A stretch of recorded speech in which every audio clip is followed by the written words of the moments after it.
দেখো সাজিদ, আজ তোমার রোজা রাখতে হবে না?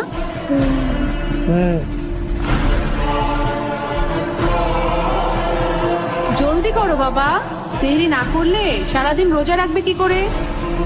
রোজা? আরে সাজিদ, তোমার সেহরি।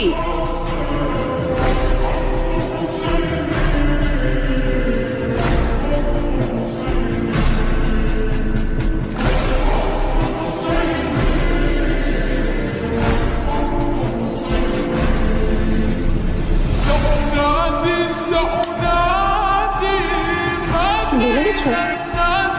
সাজিদ, জলদি করো, সেহরির সময় হয়ে গেছে। এখন সেহরি না করলে সারাদিন রোজা রাখবে কি করে? কাঁদছো কেন?